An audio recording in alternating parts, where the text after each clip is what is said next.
Hello, everyone, and good morning, and welcome to another episode of Smashi Sports Show. My name is Hisham, and I'm joined today by Aziz. Hi Hisham, how are you? How are Hello you, everyone. Aziz? Today is the 6th of Jan on a Monday morning.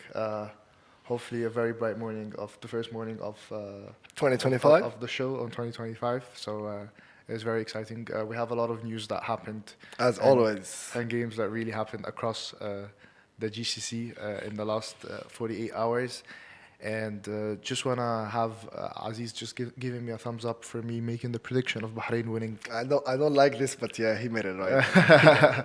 just I, just Aziz giving me a thumbs up of Bahrain winning the he got Arabian it Gulf right. Cup. It was It such. wasn't a very hard prediction anyway, but Who would expect Bahrain would win since the first? It's like after the second round, after them winning the second game, I was sure that they're gonna win. exactly. You just need 2 rounds to know which team is going to the final and gonna make it. And I just wanted a Saudi comeback, but it didn't happen because really believed in Saudi team and Saudi potential. But Bahrain clinched up at the last second, and also it was a very, very good game.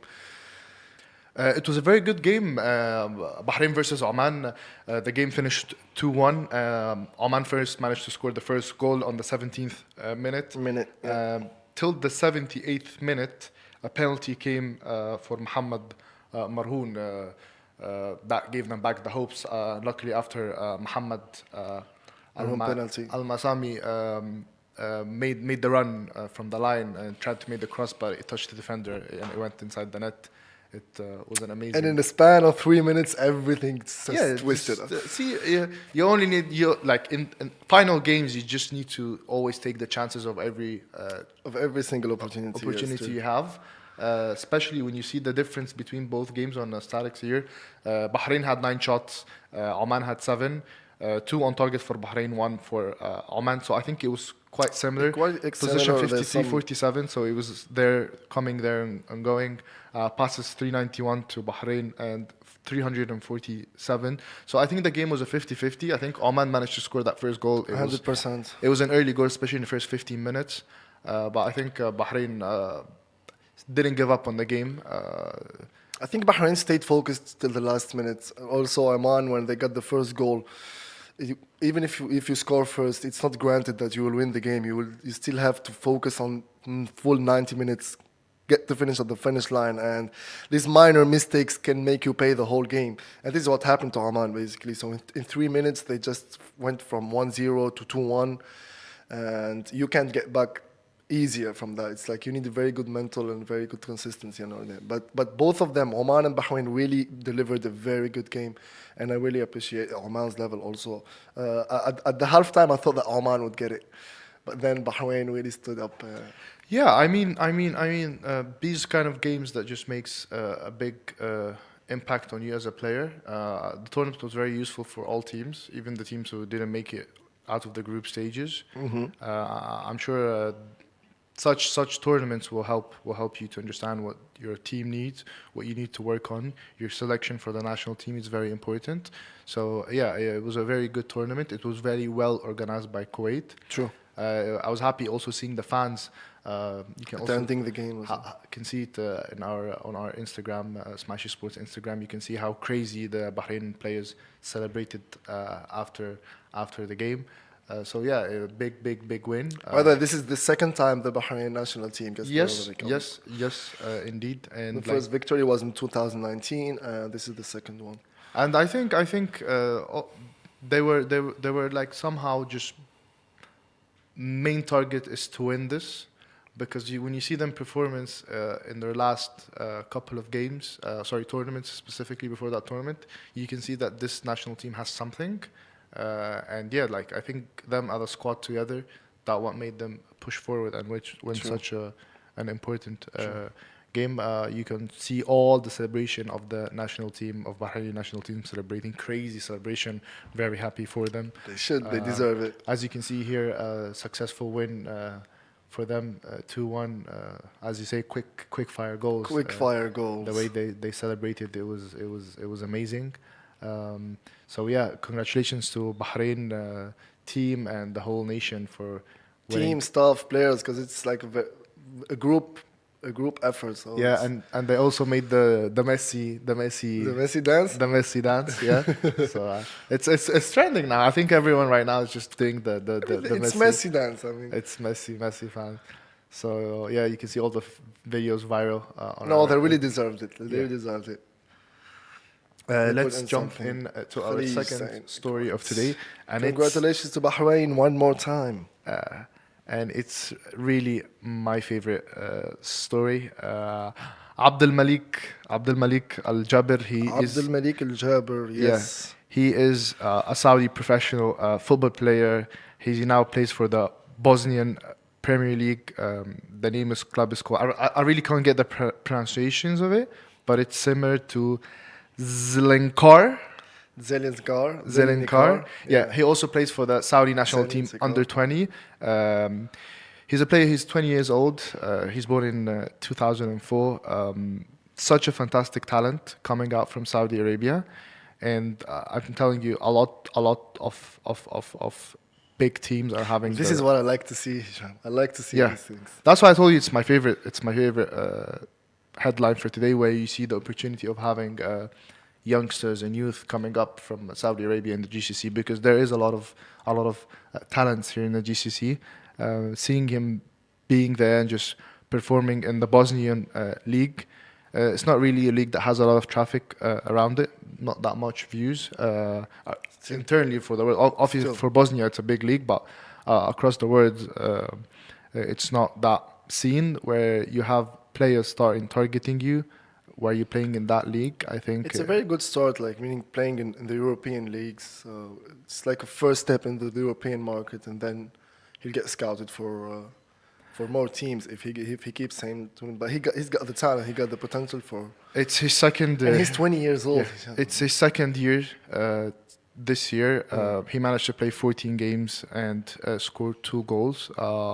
Not actually a bad start for a player and his Definitely not. age. Definitely not. Going such a country in Bosnia, culture is different. It's not like it's like Europe is different, but some countries in Europe are much difficult. different, Also, the language there, like it's not English. Because like us Arabs, the language we speak after Arabic, it's English first priority and then French. And then French. But there is, I'm sure it's going to be a bit difficult for him there. So him managing just to be on top of it, and also participating in the national team under 20 and also under 23 team. Such a fantastic player, and I think I would be very happy to see him very soon in one of the top 5 I got big hopes leagues. for the boy. I got big hopes. I know the Saudi league now is currently one of the toppest league. The rankings are going up and up, and I'm sure it's better than the Bosnian league. But trust me, And he has a lot of room of the- improvement. yeah, He'll be improving for it. I mean, the don't quality forget, and the he's type of 20 stuff years old. of you having the ambition of you just going to the top 5 leagues will come from Europe from Europe. So yeah, such a fantastic player, such a fantastic news. And that's what we main target to see, that you would have a lot of players just coming up where you have such players like PSV, Nice and Toulouse. Nice, Toulouse, Francis, Fraser Fletcher, these are very big clubs, and they're interested into this 20 years old phenomenon. And I would love to see him play with one of these clubs. And also, you can see the talent. You can know. You can know from the style, yeah. from the. Exactly. We know it. We know it. We You can know see the it. talent. We know it. We know it. Hopefully, again, he doesn't get injured, because I really hate injuries. Yeah, I think kind of players who just mainly, if you see like cold countries, especially Europe, you're just getting injuries. They're a bit rare because most of the time you're playing in the cold, where the muscle So is you get used really- to. You have to warming up yourself very. When you start warming up, having that first 10 minutes jogging around the pitch, and your muscles are very stiff. very You can stiff, feel each bone in your knee and your legs and your feet. So yeah, he's an amazing player. I wish him all the best, and we'll also be tracking him throughout his career, and hopefully to see one of those. 100%. Moving on to our final story. Aziz? Final story. This is actually my favorite, because I really love this football player, Youssef En Nesyri, the Moroccan player. The Fenerbahce reportedly agree on the transfer to Al Nassr. Again, Al Nassr, Hisham. 30 million, I think. Yeah, 30 30 million, million around 30 million, dollars? $30.9 million.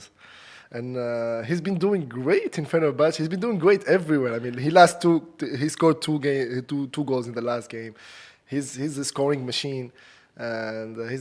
he's a very good player to scout. And now I we're seeing also him on Nasr. I also remember his best times before that, going to the Turkish league, and obviously such a good experience for him playing under Mourinho. Like Yeah. Mourinho's like a manager. We would all want to like speak and just get inside his head to see the mentality, the way he thinks, the special one. But also him during Ishbilia, playing in Spain, and I think he was crowded the Europa League with them for sure, because they are like Whenever he played, he made the a big kings of impact. Europa League Ishbilia, and also the Moroccan national With the Moroccan team. national team, of Obviously, course, great of World course. Cup, great team. I really like that Moroccan squad. I really like them all. I think They had a very good player in its position. after I back in the days from 2006 till 2010, the best squad in Africa were just the Egyptian one, the Yeah. Hassan Shahata one, Abu Trika, Ahmed Hassan, Abu Trika, Ahmed Hassan. Zizou, Zizou. Barakat, Zizou, Zidane, Barakat, Assam Al Hadari. These the Assam generation was that conquered Africa for 3 consecutive African Nation Nation Cup. Cup for 3 consecutive years. It was like, and during that time, there were 90% of the national team were local players, and you would have like, for example, Ivory Coast with Didier Drogba, Yaya Touré. When you go to Cameroon, Song, Samuel Eto'o, you would have That was the a lot that of was the gold. that was gold the period. gold time of Africa. Yeah. But now you would see just the Moroccan team. I think this is the golden generation for I Africa think so. now, I think and so. I totally hopefully agree. just stick to it. And I said, like, they've been investing in those players for the last 10, 15 years, so it's really amazing. And Youssef is a great player. Youssef, he's just 27 years old. I mean, he's got a lot to do. Yeah, he has. It's his peak. I predict the player from his 24 to like 28. That's his peak. Those are the 4 or 5 years of your peak, Of where your you need peak to, life, yeah. have the best performance ever. So I think him going to Nassr and having such experience playing with Ronaldo, participating playing in with the Russian Ronaldo. Saudi league, it's going to be a very good experience for him, and I'm sure he's going to make numbers just like Mitrovic and other strikers, because he's a poacher. He's a goal machine. He's a player. He's a striker that he likes to score goals. He's fast. He plays with his leg. He plays with his head. Right foot, He's left physical. He has the mind. That Yeah. South African mentality of just being aggressive and wasting time. How you guys play. You get it. It's fine. So yeah, such a fantastic player. I told you we will see a lot of transfer happening. It's happening. It's happening, Hisham. It's In happening. Jan we will see a couple of things, but I'm sure next year, It's happening. Everyone is coming next to year Saudi next to- season, I mean, that will kick off in December. No, sorry, December. I'm a joke. In September, this is going to be the heaviest transfer ever. September market will be crazy. Everyone is coming to Saudi now, Hisham. There will be no other players in the European market. What's happening, Hisham, over here? Well, I agree with you. Not to that extent, obviously. Yes. But like when you see like youth players such as Jota, he's only 22 years old, and it's his second season now with Al Ittihad. You'd see big players like Ronaldo. You'd see mid-age like Bono 35 and Neymar, and then you'd see the 90th generation of Al Nassr, and those 97 generation like I always Neves. I always forget his name. Neves, yes, Neves. Neves. He used to play with Wolverhampton, and now he plays for Al Hilal. So also Mitrovic, same age approximately. Mitrovic So is the you can lead see all scorer. ages. You can see all ages. Not only the people who are like 35, and you Yeah, say that their true, last true, seasons, couple of seasons. You can see all generations. So yeah, it's a big move for the Saudi league. A big move for him. I wish him all the best. I think he will get a trophy very soon with Al Nassr, because Ronaldo will not leave Al Nassr until he has 2 to 3 trophies minimum. Like You think so? I guarantee. Yeah, maybe not the league though, but he can just go for a Super Cup. To be honest, He said in the Global Soccer Awards, he said, I'm a champion guy. Like wherever I go, I need to get the title. I need to get the trophy. Well, he got his individual. Sorry, he got his individual. Yes, but he's supposed to be like team. He broke a lot teams of trophy, records, but yeah, it's very, very, very amazing start for Al Nassr team. Hopefully, they can accomplish a lot of trophies in the upcoming years. I'm sure they're going to accomplish some trophies. Thank you, everyone, for watching. This is all the news we had for you today. Hopefully, on Friday, we will have more news covering a lot of things going on. Please subscribe to Smashi TV, where you can watch your favorite federation, basketball federation, handball federation, and volleyball federation, all the competitions, men's league, vice president cup, president cup, Federations Cup. Watch them all live on Smashi TV, and also Precision Second Division Football Team home games. You can listen to us on your favorite podcast platform: Anagami, Spotify, YouTube Music, and Apple Podcast. Thank you, Aziz. Thank you, Hisham. You can also watch all the episode audio video on Smashi TV and all the highlights. And thank you for watching. This was Smashi Sports Show, a Smashi production under the Augustus Media Network podcast. Thank you, everyone.